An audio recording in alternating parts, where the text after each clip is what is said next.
കനത്ത മൂടൽമഞ്ഞിലും ശൈത്യത്തിലുമാണ് ഉത്തരേന്ത്യ. രാജ്യതലസ്ഥാനമായ ഡൽഹിയിൽ ഇന്നും നാളെയും യെല്ലോ അലർട്ടാണ്. പ്രധാന റോഡുകൾ ഉൾപ്പെടെയുള്ള ഇടങ്ങളിൽ ദൂരക്കാഴ്ച പരിമിതിയുണ്ട്. വിവരങ്ങളുമായി ഗൗതം അനന്തനാരായണനൊപ്പം ചേരുന്നു. ഗൗതം, കനത്ത മൂടൽമഞ്ഞ്, കൊടും തണുപ്പ് എങ്ങനെ?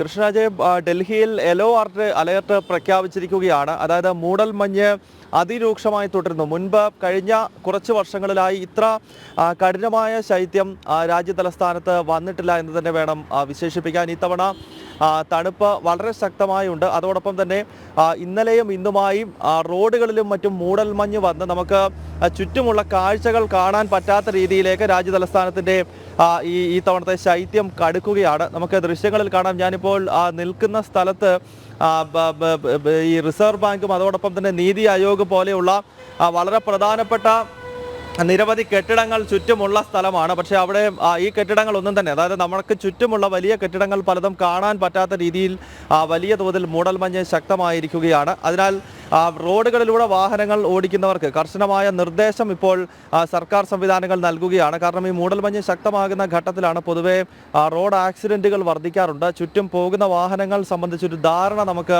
ലഭിക്കാത്തതിനെ തുടർന്നാണ് ഇത്തരം ആക്സിഡൻറ്റുകൾ സാധാരണയായി ഉണ്ടാകാറുള്ളത്. അതിനാലാണ് യെല്ലോ അലേർട്ടും മറ്റും പ്രഖ്യാപിച്ചുകൊണ്ട് ഇത്തരത്തിൽ കടുത്ത ജാഗ്രതാ നിർദ്ദേശം കാലാവസ്ഥാ നിരീക്ഷണ കേന്ദ്രത്തിൻ്റെ ഭാഗത്ത് നിന്ന് ഉണ്ടാകുന്നത്. ഇത് രാജ്യതലസ്ഥാനത്തെ മാത്രം അവസ്ഥയല്ല, മറിച്ച് മറ്റ് ഉത്തരഭാരതത്തിലെ സംസ്ഥാനങ്ങൾ, ഉത്തർപ്രദേശ്, അതോടൊപ്പം തന്നെ മധ്യപ്രദേശ്, രാജസ്ഥാൻ, ഹരിയാന, പഞ്ചാബ് തുടങ്ങിയ സംസ്ഥാനങ്ങളിലെല്ലാം സാഹചര്യം ഇതിലും രൂക്ഷമാണ്. ഒപ്പം മഞ്ഞുവീഴ്ച സാധാരണയായി ഉണ്ടാകാറുള്ള ജമ്മു ആൻഡ് കാശ്മീർ, അതോടൊപ്പം ലഡാക്ക് പോലെയുള്ള കേന്ദ്രഭരണ പ്രദേശങ്ങൾ, ഹിമാചൽ പ്രദേശ്, വിശേഷിച്ച് ഹിമാചൽ പ്രദേശിലെ തലസ്ഥാനമായിട്ടുള്ള ഷിംല, അവിടെയൊക്കെ അതിരൂക്ഷമായ മഞ്ഞുവീഴ്ചയാണ് എന്നാണ് നമുക്ക് ലഭ്യമാകുന്നത്. സാധാരണയായി ജനുവരി മാസത്തോടു കൂടിയാണ് അവിടെ വലിയ തോതിലുള്ള മഞ്ഞുവീഴ്ച ഉണ്ടാകുന്നതെങ്കിൽ ഇത്തവണ ഡിസംബർ മാസത്തിലെ ഏതാണ്ടൊരു മൂന്നാമത്തെ ആഴ്ച മുതൽ തന്നെ ഷിംലയിലും അതോടൊപ്പം തന്നെ ഈ ജമ്മു കാശ്മീരിൻ്റെ പല ഭാഗങ്ങളിലും ശക്തമായ മഞ്ഞുവീഴ്ച രൂപപ്പെട്ടിരുന്നു. അതിൻ്റെ ഒരു പ്രത്യാഘാതമായി തന്നെയാണ് ഇപ്പോൾ താഴേക്ക് ഡൽഹി പോലെയുള്ള സ്ഥലങ്ങളിലും ഇപ്പോൾ ശൈത്യം കൂടുതൽ കടുക്കുന്നത്. വരും ദിവസങ്ങളിൽ